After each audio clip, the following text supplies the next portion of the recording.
आज किट्टूच्या शाळेत एकदम आगळा-वेगळा कार्यक्रम होता, तो म्हणजे पायजामा पार्टी. आणि जेव्हा त्याचं नोटिफिकेशन आलेलं ना, तर मला विचार पडलेला की पाठवायचं की नाही पाठवायचं, रात्रभर पाठवायचे मुलांना आणि गेम्स खेळणारे बऱ्याच अशा गोष्टी होत्या. आणि ती शाळा माझ्या सोसायटीजवळच आहे, तर माझ्या सोसायटीतले बरेच मुलं तिथे जातात.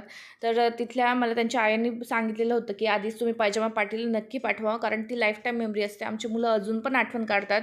तर मग मी ठरवलेलं तेव्हापासून की मी नक्की पाठवेल. पण जेव्हा वेळ आली तेव्हा असं जीवावर येत होतं की काय करायचं, म्हणजे आपण पाठवतोय ते योग्य आहे की नाही. मी सगळी तयारी केली, तिची पॅकिंग केली, मी तिला सोडून आले. बराच वेळ मी स्कूलच्या बाहेर उभी होती की काय करतायत वगैरे. पण मी शेवटी फायनली घरी गेले आनंदात की चला ती पण एन्जॉय करते, आता मी पण घरी जाऊन एन्जॉय करते. आणि माझा आवडता मूव्ही लावला, हातात प्लेट घेतली जेवायला. तेवढ्यात टीचरचा फोन आला 11:30च्या दरम्यान की घ्यायला या, कारण ती तुमची आठवण काढते, नाहीतर मग रात्री परत त्रास देईल. आणि मग मी तिला पटकन जाऊन घेऊन आले. तर हा माझा